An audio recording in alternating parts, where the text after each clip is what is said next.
В Уфе прошла торжественная церемония открытия 53-х международных детских игр. 1192 юных спортсмена будут состязаться в 9 олимпийских видах спорта. Это футбол, плавание, фехтование, пляжный волейбол, баскетбол и дзюдо.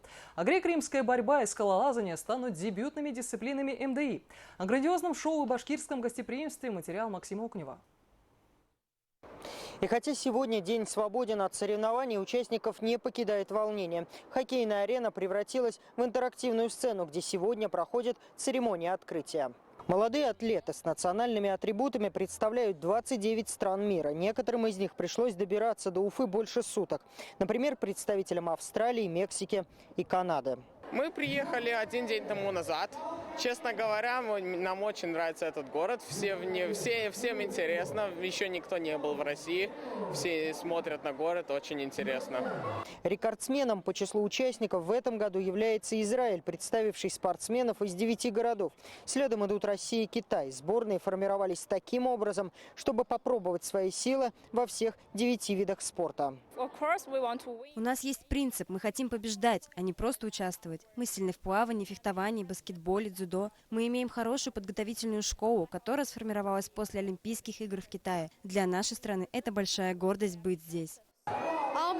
Я думаю, для нас участие в детских играх – большой опыт. Ведь большинство из нас планирует связать свою жизнь со спортом. Очень верим в победу. Нас без медалей домой не пустят. Больше 2 лет Уфа и республика готовилась к проведению детских игр. К международным стандартам приводились спортивные объекты, тренировочные комплексы. Введены беспрецедентные меры безопасности, чтобы ничто не мешало детям добиваться побед, а судьям быть максимально объективными.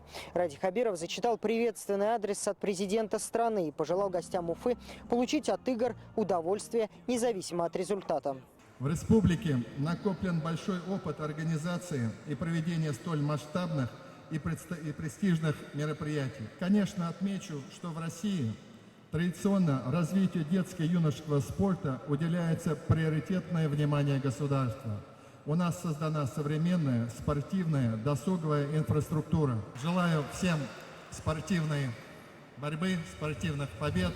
А Уфа и наши болельщики вас поддержат. То, что Уфа принимает международные детские игры на высшем уровне, подтвердили сегодня олимпийские чемпионы на встрече с руководителем Башкортостана. По словам Радия Хабирова, с каждым таким событием авторитет столицы региона и ее узнаваемость в мире растет, как и интерес детей к спорту. Радий Хабиров сообщил, что в августе в Уфе будет заложен камень на месте строительства Дворца спортивных единоборств, который назовут именем одного из легендарных тренеров Владимира Бормана. Проведя опросы, предположили, что назовут этот дворец именем тренера, который создавал здесь школу, Владимира Алексеевича Бормана, светлая ему память. Поэтому да, это будет общая задача, общее достижение. Понятно, большую часть возьмет на себя республиканский бюджет, но и федеральный не останется в стороне.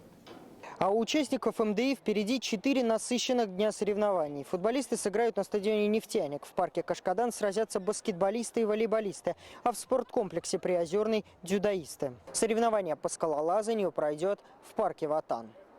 Максим Окунев, Роберт Давлетбердин и Виктор Миренков. Новости. Город Уфа.